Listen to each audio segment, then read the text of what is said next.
Well, it's an honor to be here and to be hosting this night here at the Paley Center to celebrate the work of a great broadcaster in the place of great broadcasting. And we also want to welcome our corporate members who are joining us via a live stream. I stood there looking at the phone, much like I would if I were in junior high awaiting the call from my junior high school crush. I stared at the phone. It was the night of August 12th, 1994. It was the first night of the baseball strike that year.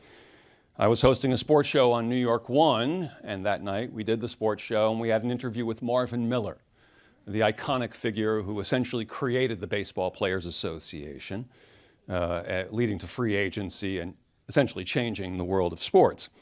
And during the interview, my producer got in my ear and said, "Oh, by the way, Bob Costas called. He said he's going to call you back after the interview." And then I was going to become the fifth Beatle. But Bob did. He called, and we talked. And we talked about the intricacies of interviewing a compelling figure like Marvin Miller, and Bob said I had done a good job with the interview. Suffice it to say, I didn't take a cab home that night. I didn't have to. I pretty much floated home, my feet barely touching the ground. Now, I tell you this story not to pump myself up, but because you know of the acclaim and you know of the honors that Bob has justifiably won throughout his career. But you should also know about the private kindnesses as well, kindnesses that I've experienced and have never forgotten. We are bombarded by people on the air giving us their insights into the world of sports, usually at a high volume, acting as if they had actually invented the sport. The screamers, the shouters, and God bless them. But my point is that there are a rare few people on the air who are actually saying something, and Bob's at the top of that list.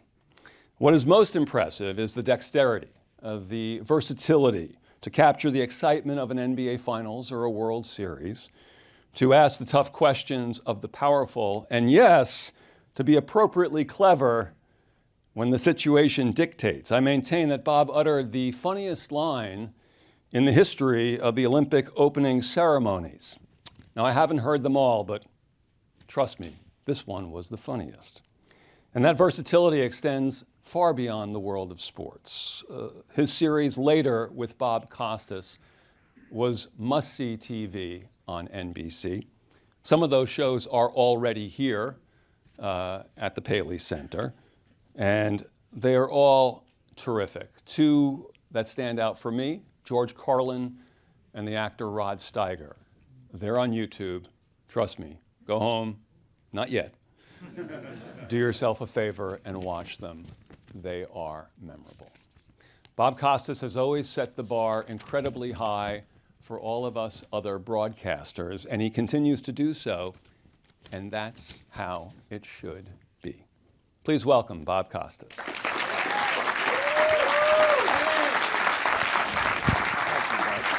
you. Now, wait, I just sat on the microphone. I'm new to this, really. It was actually sort of thrilling. Before we go any further, what was the line on the Olympics? You trouble me, my friend. You don't remember the great line? Was it Athens in 04? It was, of course, Athens in 04. This is the line that... I do remember it. Okay. All right, so you have to understand what an Olympic opening ceremony is. Hi, Chris. Yeah. I don't want you to fall.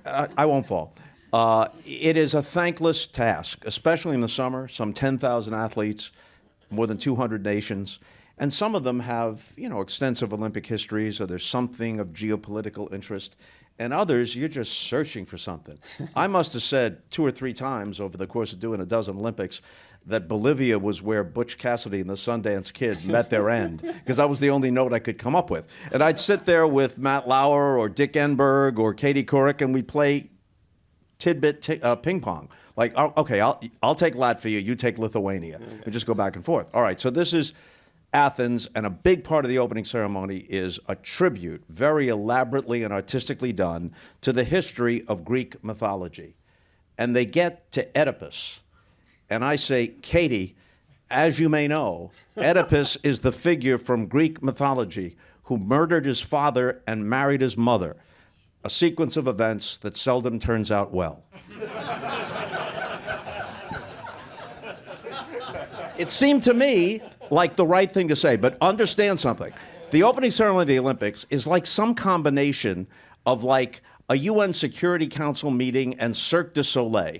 And it's impossible to hit the notes that are going to be perfect for 100% of the audience, because some of them want it to be high church all the way through. And in fact, when you get to Latvia, if you just toss that off, there's a pocket of people in Chicago who are Latvians, and they want your head on a stick. Right.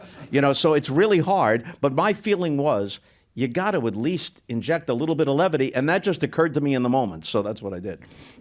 It was a great one. It was a great moment. Now, again, before we go any further, Vince McMahon, right? Vince McMahon, who wanted to strangle me, and to this day contends, although he has other things that should be occupying his concerns right now, contends that if I were a larger man, he would have been fully justified in beating the holy living crap out of me right there on the air.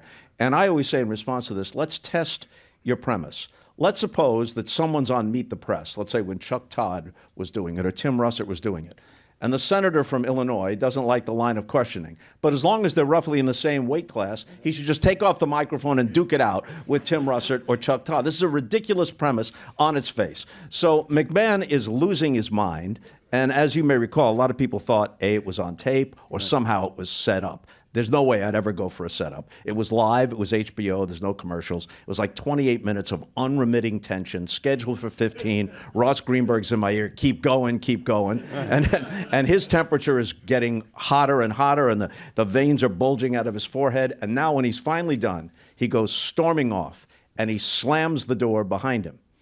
And the only thing between him and the next guest, because there's no commercials on HBO, is like a 30-second bumper saying what's coming up next week. And the next guest is Bob Knight. And I say, Coach, this is the one time in your life when your presence has lowered the temperature in the room. So there you have it. And with someone like Knight, and you probably know this as well, Knight notoriously had little use for the press. But if somehow he respected you or liked you, you could ask him any question, right, as long as it was fair. Right. If once you were in his circle of trust, which was very small. Right. I love the idea about the meet the press adage, and that level of nuance was lost on Vince McMahon. Evidently, when you brought it up. Yeah. That is shocking. Who would have thunk it? Well, congratulations, and welcome to the Paley Center. Thank you. And this is a wonderful thing. 46 of your shows, Costas Coast to Coast, are now going to reside here. And you've won tons of honors throughout the years and throughout your career. These shows will now be side by side with the works of other great broadcasters in news and sports and entertainment. Here, that's pretty heady stuff. And I got to imagine this is how you thought it up all those years ago back on Long Island. It's very meaningful, especially because most of what people remember and recognize me for is television. Right. I started in radio. I've always had great regard for radio. It's an entirely different craft. There's some overlap, but there are things that separate radio. And radio was still primary in many people's lives from the mid-'80s to the mid-'90s, which is when we did Costas Coast to Coast. The engineer and archivist for those shows is Steve Kirsch, who's sitting right here in the front row, and the producer of those shows is seated next to him, Bruce Kornblatt. It was a small group. Dave Cohen, who did Yankee games in the 90s on WPIX, now resides in Atlanta.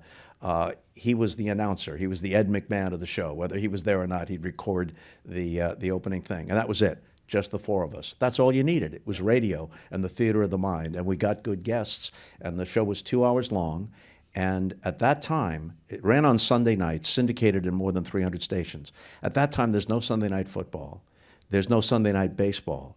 Stations that had as part of their bread and butter sports had nothing. Right. And so they all carried this. All the big stations carried it. And just to show you how the world has changed, and I know that podcasts are somewhat similar. Right. The best podcasts are somewhat similar to what we were doing. But we heard stories like this all the time.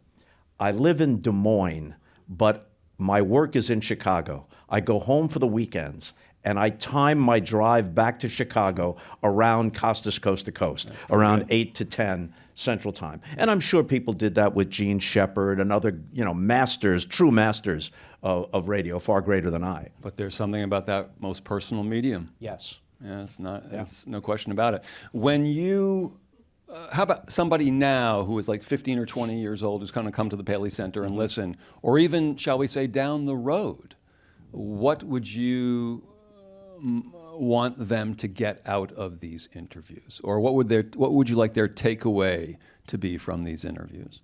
Two things that seem contradictory, but they're not. Preparation and spontaneity. Yeah. Come prepared, but be ready to go wherever the conversation takes you. To actually be listening to what the person is saying. Helps. Yeah, that helps. Yeah. It's a rare art form at times.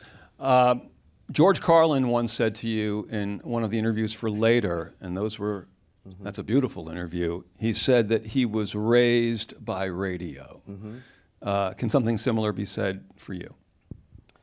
Yeah, in truth, and most of the people here are New Yorkers, they realize we had more television of sports in the 50s and 60s than most of the country did. Right. If you were in St. Louis, maybe 10 Cardinal games, road games all, were on TV. Yankees were on WPIX. The Mets were on WOR. The announcers went between radio and television. They did both. But, throughout the summer, you're at the beach, you're on the way to the Little League game or whatever it might be, you're in the car. Radio is what brought this stuff to you. And a lot of people, began their day and they put on WCBS or WINS, all news all the time.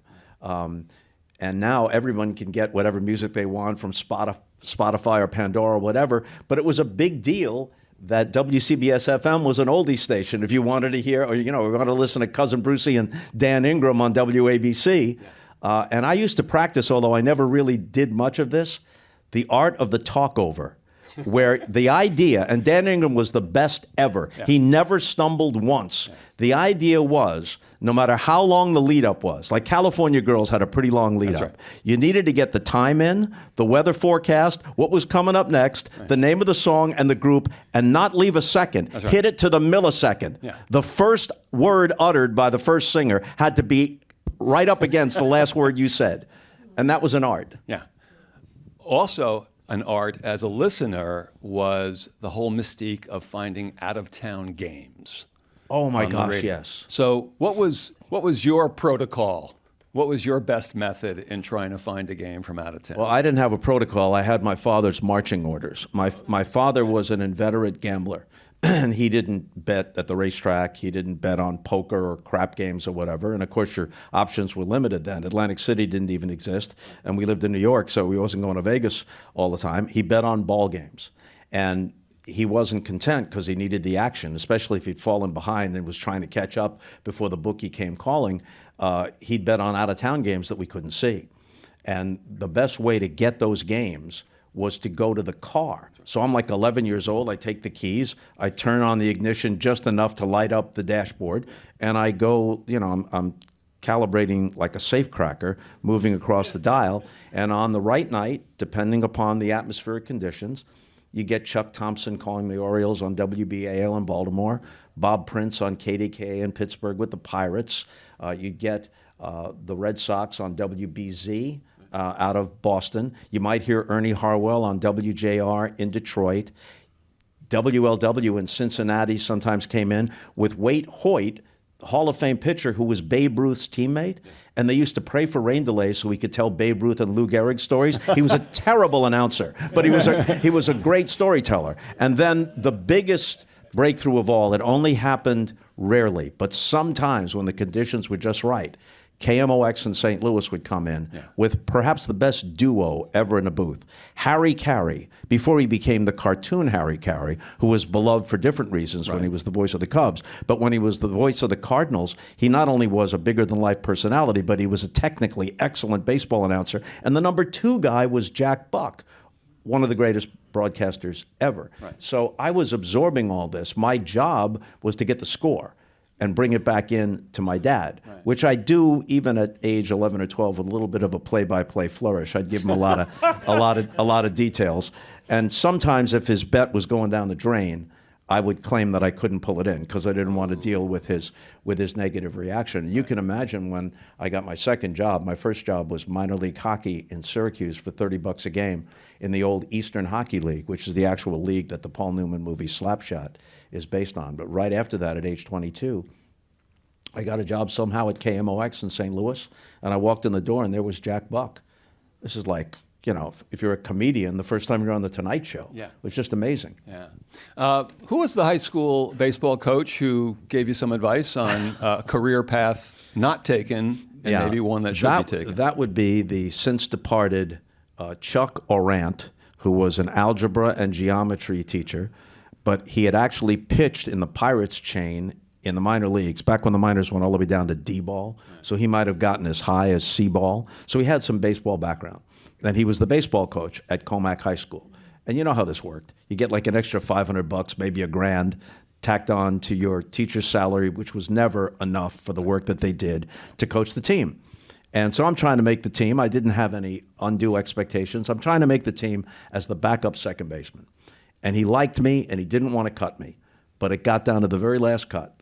And he cut me, and he said, Costas, you can run a little bit, and you're not bad with the glove, but I don't think you can hit your weight, and I don't think you weigh 130, which might have been true in 1968. Just your luck, the baseball coach is a comedian. Yeah, right.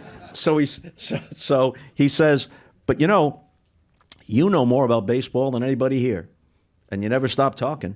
Did you ever think about broadcasting? I said, that's pretty much all I think about. And he was like a terse guy. He goes, yeah, try that. So he was a good scout. Yeah. Baseball talent, not so much. Broadcasting talent, not too bad. And so is there a discussion specific at home of, this is what I'm going to do. This isn't just for fun. I'm going to Syracuse. This is what I'm going to do. Yeah, my dad died like 2 weeks after I was accepted at Syracuse. And he was only 42 years old. The gambling and the genetics, his dad had died in his early 40s also, and smoking all the time, and the stress of the mortgage riding on whether or not Whitey Ford could get Al Kaline out probably contributed to that untimely end. But he was dubious about it because he didn't think it was a practical objective. And for whatever reason, he thought I should study criminology. And I just don't see myself dusting for fingerprints or, just, It also wasn't big on TV yet. No, it wasn't. Well, but he liked to watch The Untouchables. Oh, he loved The Untouchables. And we would watch The Yankees, and then we'd watch The Honeymooners, and he loved The Untouchables. That's what bonded me to my father, who otherwise had little use for me, because he was like a mechanical genius. If you gave him the materials and the time, he could build a house himself. He could take a car apart and put it back together. And he knew that I knew everything about sports, and he knew I was pretty verbal, and I got good grades in school. But he would come home from work carrying with him like a model airplane, like, here's your present, like, make this model airplane. I would have to feign excitement knowing, A, I can't do this, and B, I don't want to learn how to do it. Yeah, unless it was a model of like Mel Ott or somebody, something good like right, that. Something good like that, that's true. So when you get to Syracuse and you start at Syracuse, is it all kind of going pretty swimmingly, or are there moments of Syracuse of, maybe I should buy that LSAT book? No, it went real well from the start. Yeah. I was on the air within a month of being there, because that's what a campus radio station is. Sure. That you're supposed to get your reps in and find out if you have any aptitude for it at all. And even though the first time I heard myself on tape, I did a sportscast, like a 5-minute sportscast, and then I heard the tape back, and I was absolutely appalled at the New York accent, how thin the voice was, and I was certain at that point for a moment that I was doomed. But there were advisors, professors who were advisors. The Newhouse School of Public Communications, which now populates about half of the sportscasting world, it even then had quite a reputation. And a couple of the advisors, I guess they were adept at not identifying finished products, but potential, and they saw potential in me. And this is kind of a sweet story. This guy has since passed away. There was a professor there named Stan Alton, who not only took a great interest in me when I was there, but well into the 80s, after I'd been at NBC for a decade, I would hear from him after a game with his written critique of what I did well and didn't. And I'm like, hey, Stan, this seems to be going okay. But, you know, I was his student until the end. And he had grown up as a Red Sox fan, lived in Syracuse most of his life. And around 2012, 2013, I'm doing a Red Sox game at Fenway with Jim Codd. And I invited him to come, you know, 3-hour drive, whatever, from Syracuse. And you know the booth at Fenway, it's very, very small. You can barely get 2 announcers and a statistician on the first row, and there's a little walk behind you, and a few people can fit behind. And so we fitted him with a headset so he could hear what was happening. And he's sitting back there. And between innings, like about 4 or 5 innings in, I turn around, and there were tears in his eyes. Like, this is so pure. He was a teacher. That wasn't like just a job. That was a calling for him. And I was one of his prized students. So this was a big moment for him. So It was a calling for him. It was Yes. a calling for you, too. Mm-hmm. You've talked a lot about this first job at KMOX, this iconic radio station which could be heard forever. And the names that were at KMOX when you arrived there, just out of Syracuse. Was the advice you were given or what you learned, was it by osmosis, or was it like, were there things handed down? Would Jack Buck say, I would, you know, as a young broadcaster, I would do this, or other people, Joe Garagiola would say, you know, why don't you try this? Was it spoken or unspoken? unspoken, and unlike, you mentioned Jack Buck, his son, Joe Buck, has gone on to an incredible career, but he grew up around it. I remember seeing Joe Buck at age 7 in the Cardinal booth, you know? So he absorbed a lot, not just about the profession, but how do you handle yourself? You know, what do you do? I knew I loved baseball, especially basketball, which is what I was hired to do there. I had a sense of what sounded good on the air. I had no sense of, you know, I hope I was a nice guy, but I probably offended some people with, you know, you put on a little bit of a veneer of confidence when in fact you're quaking in your boots, and maybe some people expected me to be a little more reserved, and I was perhaps too assertive at times, just trying to cover my insecurity. But after a while, when things go well and it falls into place, then who you really are, you settle into that. And you know, there was an initiation period. Jack Buck hardly spoke to me, to be truthful, the first year or two. But I realized, and people told me this, because he was the guy, and I sort of idolized him. And people said, don't worry, he'll come around if you come around. And that's what happened. And toward the end of his life, and for a long time prior to that, he always said such incredibly nice things about me. It was very gratifying. That must be a pretty good day on the job, not a job at all, that first time that the ice is broken. Well, the first thing he said to me when I walked in the door, he said, how old are you, kid? I was 22. I looked like I was 15. I said, I'm 22. And his rejoinder was, I have ties older than you. So that was great. So then they interview me, right? And I'm thinking, it's a long shot that I even got this interview. How can they possibly hire me? Now, one of the reasons they did was they offered me $11,000 a year, not just to call the season of basketball, but to be available to them year-round, $11,000. And I said to the guy who ran the station, if I had $11,000, I'd pay you the $11,000 for the job. So that probably helped a little bit. But just kind of with the possibility that this might not work out, I thought, I better go to Stan Musial's restaurant because I may never set foot in St. Louis again. So I go to Stan Musial's restaurant on Oakland Avenue in St. Louis, and the walls are covered with pictures of Stan the Man and Bob Gibson and all the Cardinal greats and everything, and I'm sitting there by myself, and I order a burger and a Coke, right? It's 1974, couldn't even have been $10, okay? I have no credit cards, so I'm paying in cash. And I left as the tip 3 singles, a quarter, a nickel, and a penny, which I'm sure confused the waiter. But if he thought about it, if he knew anything about baseball, this was my nod to Stan's lifetime batting average of .331. And just in case I never came back. And then it turned out not only did I come back, I did his eulogy. We have several clips of terrific audio. So let's get to those. Again, these are from Costas Coast to Coast, and these are part of the body of work that's being donated here to Paley Center. Mm-hmm. Let's get right to it. The expression now is game knows game. or some variation of that.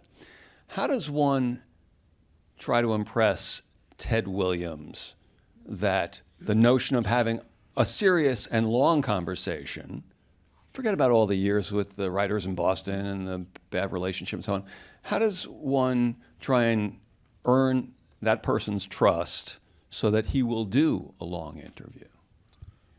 Apparently, this was 1988, so I'd been doing the Game of the Week on NBC for 5 or 6 years, and I'd been fairly prominent in other places around NBC.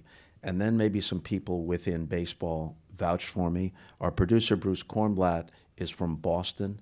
There may have been a Boston connection there to lay some of the groundwork. I remember before the first time I interviewed Mickey Mantle, what helped was that his old Yankee teammate, Tony Kubek, was my partner on the NBC Game of the Week. And Tony vouched for me with Mickey, and then Mickey and I hit it off famously. I wound up doing his eulogy too. I'm like baseball's eulogist in chief. This past year, I mean, it is kind of amusing, and then it's also sad. But this past year with Bob Uecker and Ryan Sandberg, I'm up to 7 Hall of Famers. But I think what I take away from that, and some small satisfaction, is that they and their families trusted me to do it respectfully and touch upon what mattered. I hope that I was a citizen of the game of baseball. You know, I didn't just call games, Ken Burns baseball, all the interviews, the books, the documentary appearances, that I think I had kind of a full baseball life. It was a little disappointing to me that the last couple of years, I didn't expect it to be the case. You get into your 70s though, you know, and you lose your fastball a little bit. It was disappointing to me that the end was not as good as the 40 years preceding had been. But my lifetime batting average is good, and I think throughout baseball, I was known as a baseball man.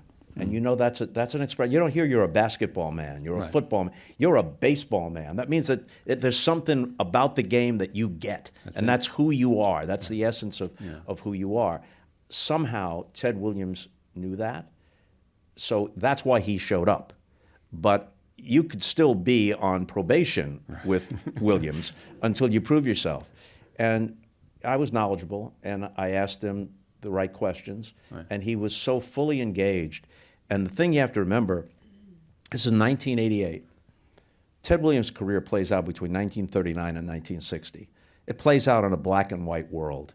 He had not done an interview of any length at all with anybody anywhere in at least 10 years, maybe more than that. So it was kind of a J.D. Salinger sort of thing, you know, where we want to hear from this guy. But he had such presence.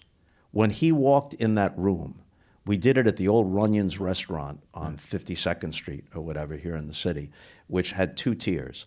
And we did it upstairs, and there were people watching so that if there was something funny or whatever, you got reactions from them. When he walked into that room, even if you didn't know who Ted Williams was, he was one of those people who had such presence that's got to be somebody, right?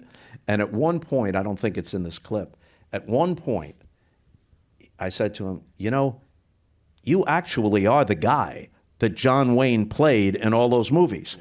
And he hesitated for just a second. And it was like a little battle, you could tell, going on between honesty and humility.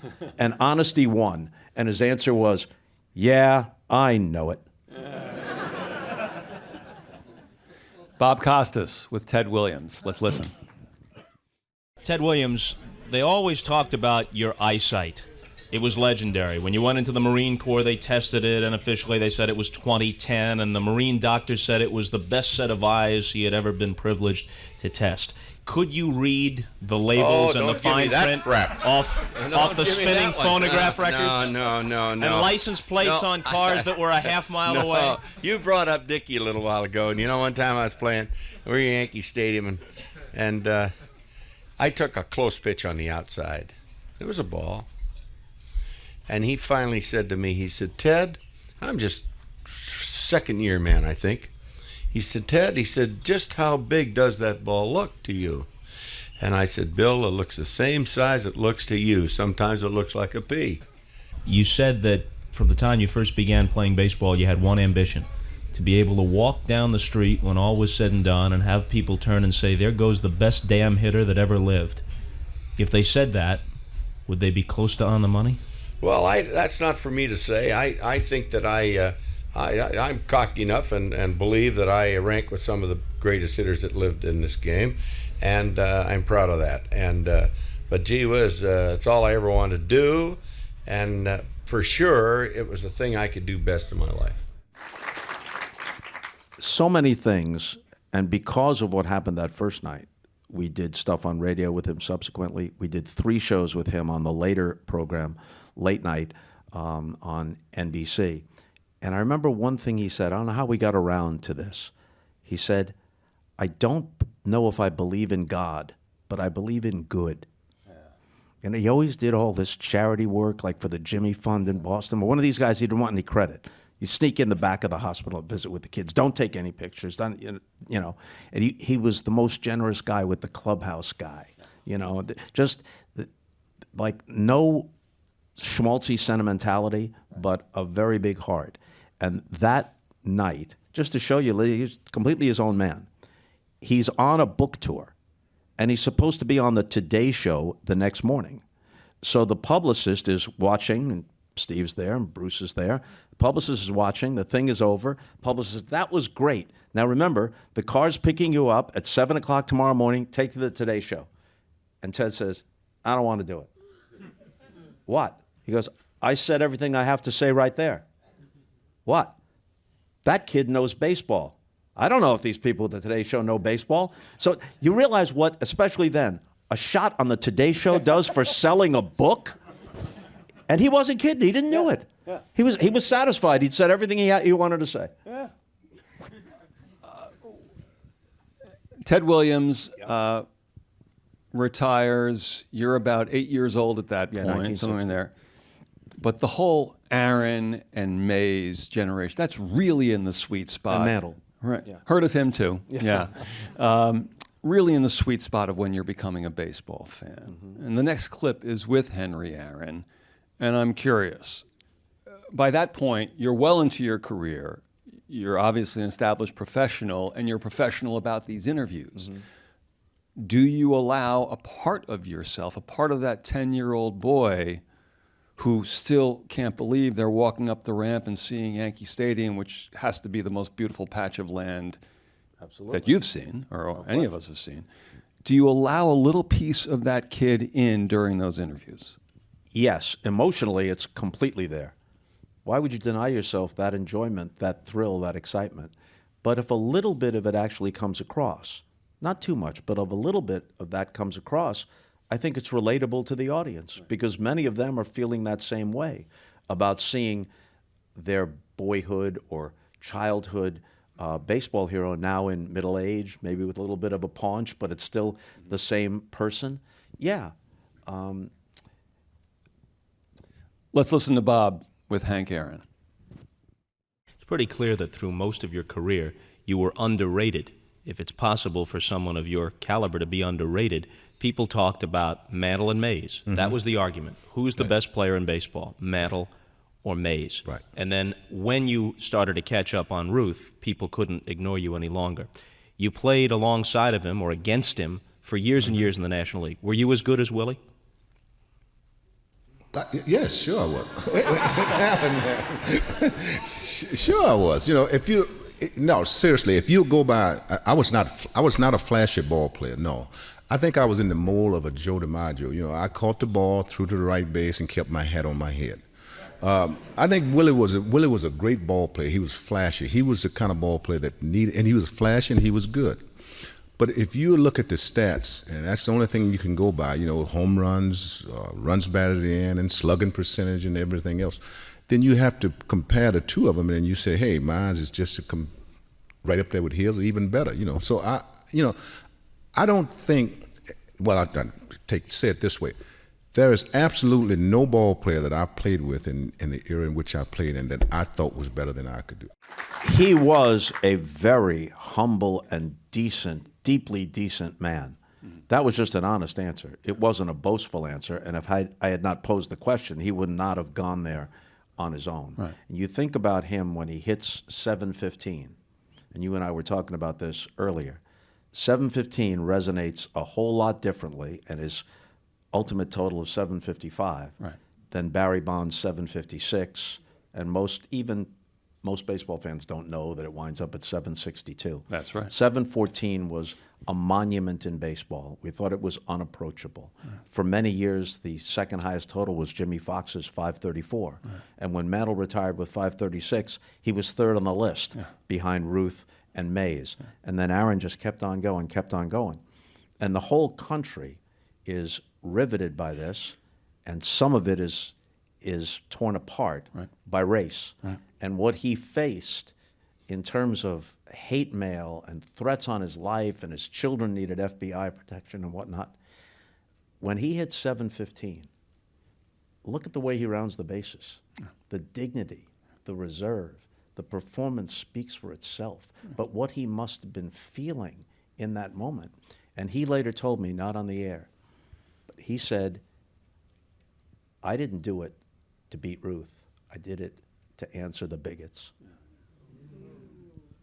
Story goes, I believe, that when Koufax was asked, toughest hitter, or a guy he had no answer for, this is Sandy Koufax we're talking about here. He says Hank Aaron. He was the guy who gave him the nickname. It's not one of the greatest nicknames. It's not as good as Hammer and Hank, but Koufax called him Bad Henry. So in my household, where my dad was an old Giants fan, where I wouldn't say Willie Mays was next to godliness. It was more like godliness was maybe next to Willie Mays on a good day. And I had a lifetime of watching guys with my dad, and a guy would dive for a ball, make a catch, and he'd just look at me and go, Willie would have had it standing up. Well, that's what the older guy said about DiMaggio. That's right. Yeah. But then he would always add, if Aaron played in New York, at a time when playing in New York got you more exposure and got you Madison Avenue and so on, if Aaron had played in New York, they'd name a bridge after him. You once gave me a great lesson in the overuse of the word legend and the notion that you gave the example of Dr. J and the ABA is the stuff of legend because we didn't see the game. Legend and greatness are not synonymous. Right. Satchel Paige is legendary because many of the stories are apocryphal. Dr. J in the ABA was more legendary than Dr. J in the NBA because then he's on national TV. Whereas a lot of the stories about Dr. J are one guy saw it this way, the other guy from a different angle saw it that way. There's room for embellishment. Did Satchel Paige really say this? Did he really do that? Of course, Babe Ruth is legendary. Here's a legend. Did he or did he not call his shot in 1932? Now everything is seen from 1,000 different angles and can be dissected down to the millimeter. So some of the romance of that is taken away. Now I imagine, if you're Michael Jordan, you can still be legendary by virtue of the sheer accumulation of your greatness. That's right. But it's not the same thing as Satchel Paige. No. And it's not the same thing as scoring 100 points in one night, as Wilt Chamberlain did in that basketball hotbed of Hershey, Pennsylvania. And there's no footage of it. There's no footage of it. Right. I don't know what this says about me, either good or bad, but 2 years ago, a little bit more, it was pre-COVID, I made a pilgrimage with my son Keith to Hershey, Pennsylvania. Yeah. And I went to the high school gym where that game was played in front of 4,000 people. And the locker room hasn't changed. Wilt Chamberlain changed clothes and showered in this dingy place? And he scored 100, and the publicist for the then Philadelphia Warriors, the best he could do was grab a piece of paper about like this and scribble 100 on it and have Wilt Chamberlain just... That's right. And that's the famous picture that still lives, scored 100 points that night. Bob Costas with Wilt Chamberlain. In the first half, I was hot. I was shooting jump shots from areas that I normally shot it from, and I was making foul shots that I normally never made, and I was hot. I was high enough to have 41 points, but that was nothing really miraculous, Bob, because getting 41 points and a half was something I had done a number of times that season. But it was only the second half, when the New York Knicks decided that they didn't want to be embarrassed by me breaking some kind of scoring record against them, that things began to happen. They were told not to shoot the ball until the 24-second clock. It went down to the last second. They were told to foul all the other players on my team and to keep the ball from Wilt Chamberlain. We saw that happening, and I must say, and I want to state again, that it was really an effort by my teammates to get Wilt Chamberlain the ball and allow me to score those points. That really was the reason and how I scored 100 points. I didn't have a sensational night shooting from the field, but when you have 4 and 5 guys on you and your teammates are telling you shoot the ball, and I knew what they wanted, so I obliged. And when it got around 80 and 90 points, then it got to be in unison with the crowd there and my teammates. Well, let's go for 100. And by that time, I was really out of it. I was dead tired. I was all I wanted to do was, hey, put me on the bench and let me rest and let someone else score 100. But my teammates wouldn't allow that to happen, and they kind of carried me right to that 100-point mark, and that was it. Now we got Ted Williams, we got Hank Aaron, we got Wilt Chamberlain. Yeah. This is not, as we say in our household, not exactly chopped liver, all right? But then you have the Mick. Yeah. And the Mick's your guy growing up. What was the first time you interviewed him? First time I interviewed him was in 1983. He and Willie Mays were working for hotel casinos in Atlantic City. He was at the Clarion Hotel. It had gotten them temporarily banned from baseball by Peter Ueberroth. No, by Bowie Kuhn. And then when Peter Ueberroth became commissioner, he reinstated them. So it was, I can't remember exactly what the year was, but it was kind of a brief thing. But he was very nice to me because Kubek had kind of prompted him beforehand or prepped him for meeting me. And then subsequently, I must have interviewed him 9-10 times over the years. And he came to St. Louis and did a charity event at my request, stayed at our home in St. Louis. My kids were on a first-name basis with him. Mickey was a flawed person, but he wasn't malicious in any way, and he had a soft heart, and there was something poignant about him. And when he went to the Betty Ford Clinic, and we did the interview on NBC when he came out of the Betty Ford Clinic, he had to choose between 60 Minutes and doing it on, I forget what the show was called, maybe it was called Now with Tom Brokaw and Katie Couric. I don't think it was Dateline. But that was back when those shows weren't crime shows. They were actual news magazines. And he decided to do it with me on NBC because of the trust that we had built up over the years. And it was a story he wanted to tell. And the tragedy of it is he had turned a corner, and he was clean, and he saw the world differently. And then the bill came due for part of the life that he had lived, and he died of liver cancer a year and a half after coming out of the Betty Ford Clinic. But, you know, I came to know Mickey very, very well. And I told this story actually I told it in Stan Musial's eulogy. Stan, when Mickey came to St. Louis to do this charity thing, I invited Stan and his wife Lil to come over for dinner. I knew them all, but I wanted Mickey to feel, comfortable. And Mickey had great regard for Stan because Stan not only had a great career, but Stan didn't mess up his career to some extent. And Mickey always felt that he did. As great as he was, he knew his natural ability should have made him even better, and he lived with all kinds of regret about that. So now Stan and Lil leave, kids go to bed, no one's up except me and Mickey. And we're just talking. And he just says out of the blue, I had more ability than Stan. And he was not a boastful man at all. No one had more power than me. This is pre-steroids. Before I got hurt, no one could run as fast as me. I still get kind of choked up thinking about this. He goes, but Stan had a better career than me because he's a better man than me. And he said he doesn't have to live with the regret that I live with. Now you think about that. In that Oklahoma drawl, that's profound. Absolutely. And so I mentioned that in Musial's eulogy Musial had come to Dallas in 1995.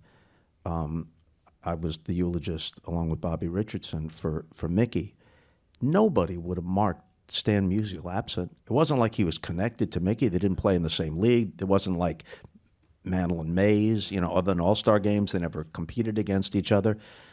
And all of the dignitaries from baseball, all of his teammates, people who were pallbearers, Billy Crystal was there because he idolized Mickey just like I did, roughly the same age, growing up on Long Island. So all the top baseball people were in an area, in the pews toward the front. And what you try to do when you're doing something like this is you don't want to make eye contact with the family or just anything that can throw you off or choke you up. And I'm just kind of looking back over the congregants, if that's the right way to put it. And about a third of the way back, at the end of a row of pews, by himself against the wall, is Stan Musial. And in that moment, you know an entire story in a split second? Here's a man in his mid-70s, recovering from prostate cancer. Nobody would have marked him absent. No special treatment. Pulled himself out of bed, went to Lambert Airport in St. Louis, took a commercial flight, probably took a cab from the airport to the church, and then turned around and went back home again. That's just a level of decency that's very moving. Before we get to the clip with Mickey Mantle, on the subject of the eulogy, and I remember one of the blessings I've had in my career was you came in studio subsequently, I think a couple of weeks after you gave the eulogy. And as part of that eulogy, you called Mantle a fragile hero. And you also had the great line, we knew there was something poignant about Mickey Mantle before we knew what poignant meant. Yeah, I was talking about kids of my generation. Yeah. We knew something about mythology before we'd ever cracked a serious book. We knew something about mythology watching Mickey Mantle run out a home run through the lengthening shadows of Yankee Stadium in the second game of a doubleheader on a Sunday afternoon. Right. And so you had obviously written scripts, and many serious in nature, not quite to the level of a eulogy. Prior to that, is there anything in your professional career that can prepare you for writing and giving the eulogy of your sports hero growing up? No, I think it was 90%. I almost could have written it. I wouldn't have been asked to do it, but I almost could have done it without ever having met him. Right. Some of it was informed by what I felt having known him, having gone to dinner with him, having had many long conversations with him, having interviewed him. But the essence of it was, and I know I said at the beginning, I don't stand here as the representative of the Yankees. Mel Allen is the long-standing voice of the Yankees, and this would have been his place. I said the same thing with Stan Musial, that Jack Buck, who had passed away, would have been the voice of the Cardinals to do that. And so my premise when I began was, I'm here to speak, in effect, on behalf of every kid from my generation for whom baseball was the true national pastime, and Mickey Mantle was their guy. And one of the things that was most touching and gratifying was, this is back when people wrote letters. I got more than 5,000 letters after that. And I take that to be only in part what I did, and in larger part what Mantle meant to people. But a lot of those letters said, I grew up in Detroit. Al Kaline was my guy, but I knew what you were talking about.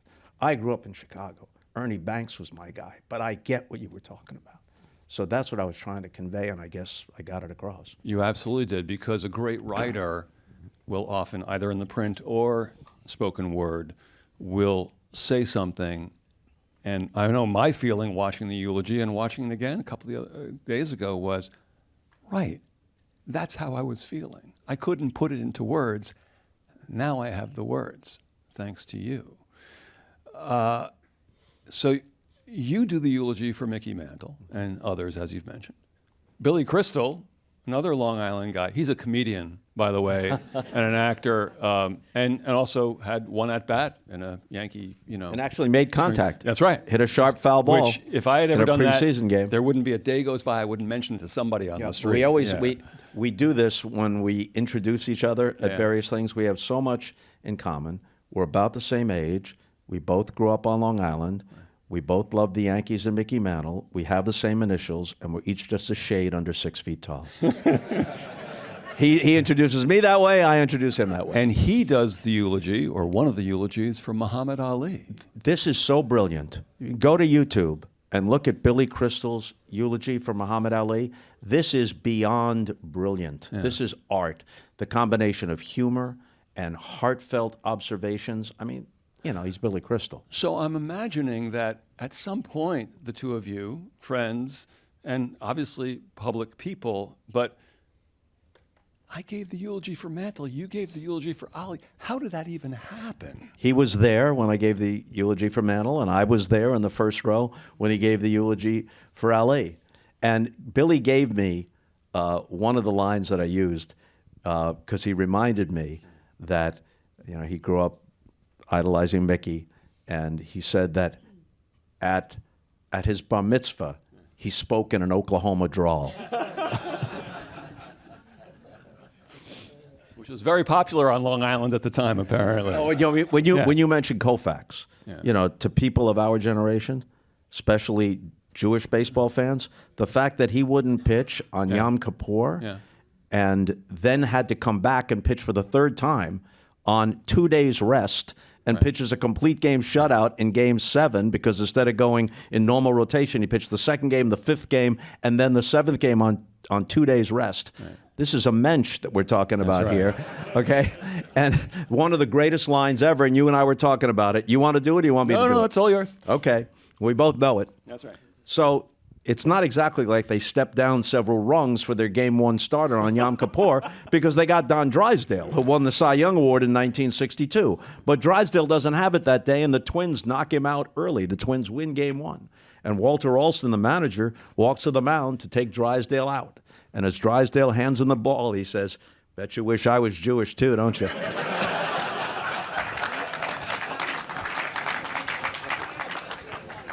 In the heat of battle, so to speak, Yeah. that's about as good as it gets. Speaking of great stories, Mickey Mantle with Bob Costas. He was a great storyteller.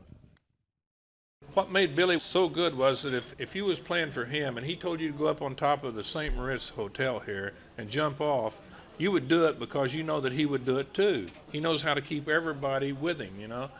Anyway, I have this little story I like to tell that illustrates why Billy is so good. And he come down there and he had a great year that year, and he bought a house in Arlington where the ballpark is, and somebody gave him a brand new rifle and he wanted to go deer hunting. So he asked me, do I know somebody down in South Texas? And I said, yeah, I know somebody. So I go by the next morning, pick him up, take him down there. It takes us like 6 hours to drive down there. I said, now Billy, you wait in the car and I'll go in and ask Dr. Green if we can go deer hunting on his ranch. So he said, okay. So I go in there and I knock on the door and doom, doom, doom. Dr. Green comes in, hey, Mick, how you doing? And I said, fine. He said, what are you doing down here? So I got Billy Martin, a new manager for the Rangers. I said, he's got a rifle, I thought you wouldn't care if we go deer hunting on your ranch. I know you got a lot of... He said, oh, that's fine, anytime. He said, will you do me a favor? I said, what's that? And he said, you see that old mule standing out there by the barn? I said, yeah. He said, would you shoot that, when you go by there, would you shoot that mule for me? I said, golly, we don't want to shoot your mule. He said, no. He said, you'd be doing me a big favor. Said he's about 20 years old. He hadn't done no work for like 10 years, and he's sick, and he needs to be put away anyway. And if you'd shoot him for me, it'd be doing me a big favor.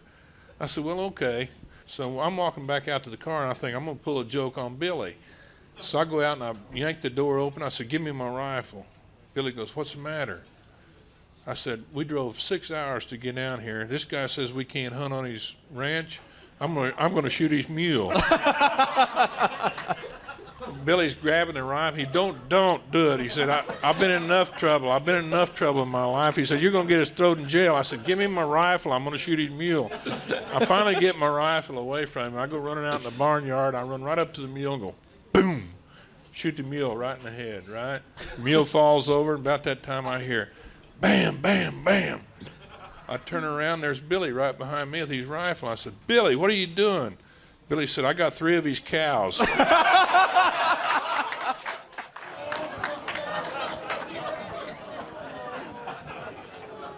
I'm thinking this is in the category of an apocryphal story, but a good one. It is a story that we were discussing before. I've been blessed to interview and get to know the great writer Calvin Trillin, who is an amazing writer and a better human being. And he likes to talk about stories that are too good to check.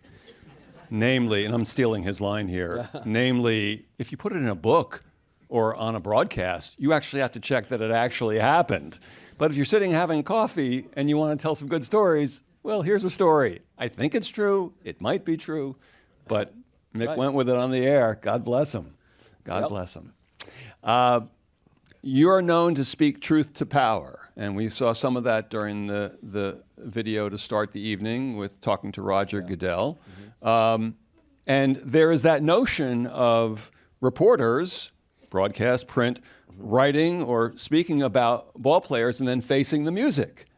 That you have to go back into the locker room the next day or be around. I believe Tommy Lasorda gave you a little bit of the business after Kirk Gibson's home run. No, it was a little later. But it was later? Okay. About something maybe you had said. And Tommy, if I remember correctly, not one to really kind of hold back on his emotions. He wasn't the least bit upset. It was all just nonsense. All gag. Oh, that's good. Oh, that's good, a bit. But you may not be well aware of this, but there are many Eastern Hockey League fans in the audience here tonight. They're being quiet about it. They're trying to be cool about it. The if you ever saw an Eastern EHL game, raise your hand. Really? Oh my gosh. Oh my gosh. We're talking Long Island Ducks, maybe? Johnstown Jets? Oh, I can't see you, Chris. I can't see you, Chris. Oh, this guy's like some kind of hockey nut. This was the type. He is. This is the type of minor league that when you called up for tickets to the box office and you asked what time the game started, they would say, "What time can you be here?" Oldest gag in the world. So, not well known. A lot of Eastern Hockey League fans here tonight, and also a lot of fans of a player named Carlo Ugolini. Carlo Ugolini? Yeah. Which, Ted Williams, Hank Aaron, Mickey Mantle, Carlo I can't believe Ugolini. that this name has been brought up. Well, I don't really have much of a story attached to it. Carlo Ugolini was that rarity then. He had played college hockey. Right. He played at Cornell, I think. Yes. And he was a little guy. Right. Like 5'8", 5'9". So when a fight would break out on the ice, he had a tough time figuring out who he was going to pair off with on the other team without getting completely squashed. And fights in the Eastern Hockey League were at least one a period. Right. I think they're still going on, actually. Some of them, even though some of them league literally spilled into the stands and out into the streets and the whole thing. So Mr. Ugolini, as the story goes, as told by you a few thousand years ago, scores a goal, a rather athletic goal, and you say something to the effect of he could be a member of the Flying Wallendas. But I'd prep by saying if he... I forget what it was. It was a little better than that. If the Flying Wallendas were ever short a man, Ugolini could join the circus. Yeah, okay? And all his girlfriend heard was he should join the circus. Right. Yeah, that's right. And so Ugolini, who could not beat up most of his opponents in the EHL, but could easily have done so to me, confronted me. Like, why would you so? Am I a clown? That's right. I got to join the circus? And I'm trying to tell him I actually was offering a rather artful compliment. But this happens all the time. Wives, girlfriends, friends 3 times removed. This is what the broadcaster said. And you really didn't say anything quite like that. Right. We quickly patched it up. Right. It's the broadcasting version of the game of telephone. Yeah.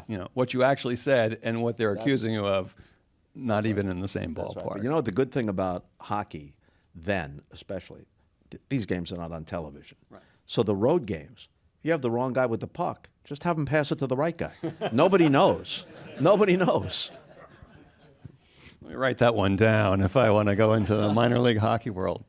We're coming down the stretch here, and you have been part of so many wonderful interviews and conversations, more conversations, that I'm curious, is there a conversation that changed you, that you were so affected by that it either changed your career or even just changed a personal outlook on life through all these years? And I might add, as I mentioned in the introduction, the thread between Mickey Mantle, Ted Williams, George Carlin, and Rod Steiger. Those are just a few examples. Is there a conversation that you can think of that really had an effect on you? That is a very, very good question, to which I do not have a very, very good answer. There were any number of interviews that were memorable. Bruce, do you have a nominee here? Bruce, because Bruce produced not only Costas Coast to Coast, but later with Bob Costas. So he was there for all of those interviews. There were many poignant and moving moments. I don't know that any of them specifically changed me. I think the whole experience of hosting that show changed me because it wasn't a sports show. There were the occasional sports guest, maybe 3 to 5% of them over some 600 guests over the period of time that I did the show. But where that changed me was that it affirmed for me. I was very reluctant to do it. Dick Ebersol and Brandon Tartikoff had to practically twist my arm to get me to do it. And I said no once, and they came back to me. And I just felt maybe I'm not up to this. I have sports chops, and I do have interests besides sports, but can I do this? And if I fail at it, will that affect my sports career or affect how people feel about me? And the first month or so was a little shaky and just kind of get your bearings. But then it turned out that really that might have been the best thing I ever did, all things considered. As much as I've loved sports and as many great moments, just for consistent quality, and as you said, there's hundreds of them on YouTube now, and I still hear very gratifying comments about it. So where that changed me, I think, no specific interview, but the experience that there was a texture, if that's not too presumptuous, a texture to what I did. There are many, many great sports broadcasters, and I admire and respect them for what they do. But if anything distinguishes me a little bit, it might be that there was a greater texture. Like, there was tremendous texture to everything Vin Scully did as a baseball announcer. And he was also great on golf and on football, a little bit that he did. But I probably did more different things and did it differently at my best. Not better necessarily, but in a way that was true to me at my best. And that meant not just the knowledge, but some personal touch that later allowed me to do more of than the constraints of a game. I managed to get a lot of that stuff in on games, right. But later was all about that. Right. It was all about connecting with another person. And as was Costas Coast to Coast. And creating a feeling for the audience watching, so much so that people make the argument, oh, broadcasting, radio or TV, it's here and it's gone. It's not. Mm-hmm. So that an interview, again, I come back to this example of the interview with the actor Rod Steiger, very emotional during the interview when talking especially about a classic movie, The Pawnbroker. And I remember watching, and I remember thinking, that's real, what's happening. Or it's the Sunday night after Mantle dies, and I'm lying in bed and listening to Costas Coast to Coast and the compilation of interviews that you've done that was put together. Mm-hmm. And I'm in the dark. It's the most personal medium, and it's all I want to be doing at that moment is hearing these interviews. That's the beauty of radio when it's done well. And I guess I was kind of fumbling for the right way to express what I was trying to express a moment ago. I have great regard for all the best practitioners of the craft. But I especially admired Vin Scully. I especially admired Jim McKay and Jack Whitaker, who was a great essayist, and Dick Schaap, who did profiles, the work that HBO did, Real Sports with Bryant Gumbel. There's more to this than just ball one, strike two. And I hope that over time, whether it was the Olympics or something like later, or the baseball game of the week, that I got to some of that texture. That's, when you talk about later, and I've had this thought recently, and I don't know why I didn't have it long ago. I wonder whether some of the people who opened up the way they did. I hope that we created an atmosphere where they felt that they could, and that the conversation was informed and respectful, and also it was 1:30 in the morning. Mike Wallace said to me once, when he was talking about his depression, and he had written about it in a memoir, but he'd never talked about it on the air, and he said, if I'm going to talk about it, this is the time and place to talk about it, because many people who are struggling with the same thing are up now, the phone isn't ringing, the kids are in bed, they're not channel surfing, and so they'll pay attention to what I'm saying. Okay, good. But now, and podcasts do some of this, but podcasts are all over the place. They don't have the primacy of something that's on network television, which was just my good fortune. I didn't create it. I just landed in the middle of it. But I wonder whether now a person who was inclined to open up because they felt that I was respectful and empathetic, I hope so, would they have second thoughts now, because we know that no matter what you say, no matter how well rendered it is, there isn't just a chance, there is a certainty that it will immediately go into a distortion machine on the internet. Even things that are favorable toward it will have a clickbait headline. They'll be followed by comments from nitwits and knaves. You know, really, I mean, it's an idiot's echo chamber for the most part, and it's disproportionately occupied, at least those who engage, disproportionately occupied by people who are resentful and dopey, and it just, you know, it lowers the whole atmosphere. It's like, you know, you invited a bunch of really dopey people to this party, and even if it was a lovely party, they've ruined it. Yeah. They've ruined the atmosphere. And so, you know, if you say something, if there was a show like Later Now, if you say something that's deeply meaningful to you, or if you just want to make a larger point, it's not even necessarily personal, you want to make a point that you think has some merit, you have to live with the possibility that whatever this audience is that gets the primary source, as you said it, when you said it, it will go out into the ether, and it will be either through carelessness, stupidity, or cynical dishonesty. It will be misrepresented. And then people will think that's actually what you said, and they'll begin to comment, or it'll show up a year later as something that you said, but you didn't really say quite that. And then you say to yourself, why bother? Right. I'm lucky that I landed at a time when, if the atmosphere was right, people would bother. And I'll give you an example of this that I should have thought of earlier when you asked the question. We did a 2-part interview with Anthony Quinn. You know, picture Anthony Quinn. You know, his head could go on Mount Rushmore, actual size. You know, that granite chin and the whole thing, right? And you think of his body of work. And at one point, I say to him, I don't think you were, as I've read and I understand, a practitioner of the method, as so many actors were. But I wonder how you got yourself into certain roles. And as one example, and just the night before, I'd rewatched Zorba the Greek. Right. And I just picked this randomly. I said, in Zorba the Greek, you're trying to teach the British guy the meaning of life.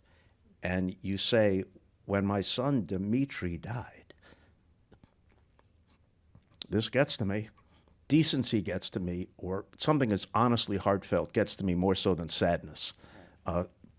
Anyway, he says, when my son Dmitri died, everyone at the funeral was weeping, and I got up and danced. So that's what he said. So I quote that back to him, and I say, where did that come from? And so he kind of leans back in the chair, and he folds his arms across his massive chest, and he looks around. And this is another thing, right? In modern TV, they'd pull that up. You can't have 15 seconds of silence. Yes, you can, you idiot. It's part of it. It's part of it, right? He took that long to gather his thoughts. Look at him. Look at that incredible face. He says, well, you've been very nice to me. I'm just quoting it. Very nice to me. You seem to want to know about me. And so I'll confess to you, meaning he'd never talked about this before. He said, I live with the death of a son. Now, he didn't tell us this, but we later found out that his then 3 or 4-year-old son drowned in W.C. Field's swimming pool in the late 1930s. I live with the loss of a son, but he's never really gone. I've created an entire life for him. He's an architect, and he lives in San Francisco. And I talk to him all the time. Now, you think of this guy. He was Mountain Rivera in Requiem for Heavyweight. He's in Viva Zapata. He's a tough guy, right? That is such a real moment. But would he do it today, knowing that the next day there would be some careless or worse rendering of it all over the goddamn internet? I'm glad I landed when I landed. So are we.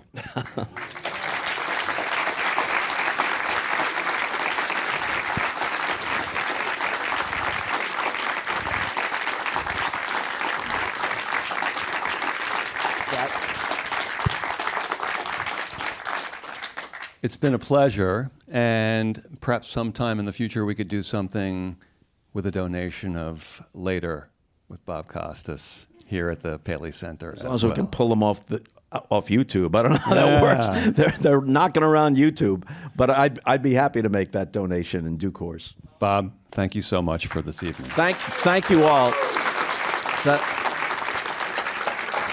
Thank you. The Paley Center. The Paley Center is really a gift to New York, and it's a gift to everyone who values the history of broadcasting, the history of radio and television. It's just a wonderful, it's a national treasure. It's a New York treasure, it's a national treasure, and it's very meaningful to me to be a small part of it. Thank you all for being here tonight.